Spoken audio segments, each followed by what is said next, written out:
Menurut catatan sejarah Alkitab, martir Kristus yang pertama kali tercatat di dalam Kisah Para Rasul 7 ayat 54-60. Dia adalah Stefanus atau Santo Stefanus. Stefanus dirajam sampai mati setelah menyampaikan khotbah yang keras di hadapan Sanhedrin atau Mahkamah Agama.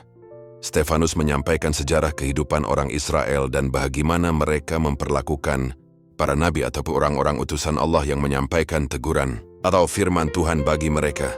Dalam khotbahnya, Stefanus menuduh orang Yahudi menolak hukum-hukum Allah, bahkan menyalibkan Kristus. Dalam Kisah Para Rasul 7 ayat 51-53, Stefanus mengatakan, "Hai orang-orang yang keras kepala dan yang tidak bersunat hati dan telinga, kamu selalu menentang Roh Kudus, sama seperti nenek moyangmu, demikian juga kamu." 52 Siapakah dari nabi-nabi yang tidak dianiaya oleh nenek moyangmu? Bahkan mereka membunuh orang-orang yang lebih dahulu.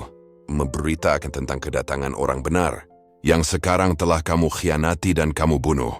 53 Kamu telah menerima hukum Taurat yang disampaikan oleh malaikat-malaikat, akan tetapi kamu tidak menurutinya.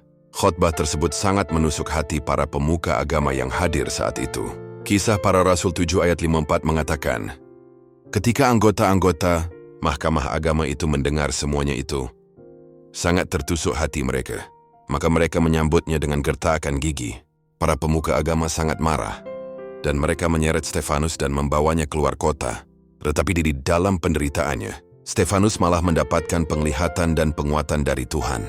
Kisah Para Rasul 7 ayat 55. Tetapi Stefanus yang penuh dengan Roh Kudus menatap ke langit, lalu melihat kemuliaan Allah dan Yesus berdiri di sebelah kanan Allah. Lalu katanya, sungguh, aku melihat langit terbuka dan Anak Manusia berdiri di sebelah kanan Allah. Akan tetapi di dalam ayat selanjutnya diceritakan bahwa para pemuka agama itu malah semakin marah, sehingga Kisah Para Rasul 7 ayat 57, maka berteriak-teriaklah mereka, dan sambil menutup telinga serentak menyerbu dia. Mereka menyeret dia keluar kota, lalu melemparinya. Dan saksi-saksi meletakkan jubah mereka di depan kaki seorang muda yang bernama Saulus. Tetapi di dalam penderitaan tersebut, Stefanus menyampaikan doa yang sangat agung. Kisah Para Rasul 7 ayat 59-60. Sedang mereka melemparinya, Stefanus berdoa. Katanya, ya Tuhan Yesus, terimalah rohku. Sambil berlutut ia berseru dengan suara nyaring, Tuhan, janganlah tanggungkan dosa ini kepada mereka.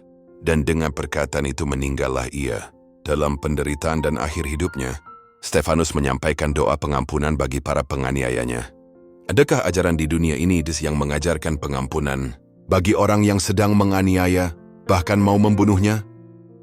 Stefanus mengikuti ajaran yang Tuhan Yesus berikan saat di atas kayu salib.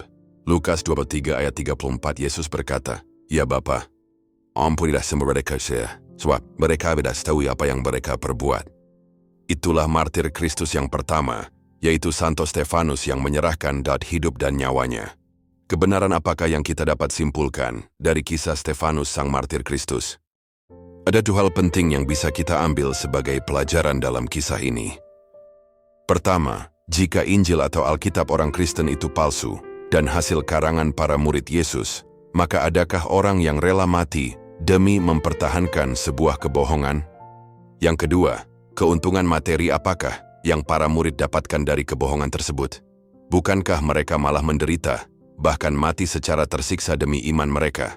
Inilah kisah para martir Kristus yang bisa Anda pelajari dari channel ini. Nantikan kisah-kisah martir selanjutnya. Dukung dan bantu channel ini dengan share, like, subscribe. Tuhan Yesus memberkati.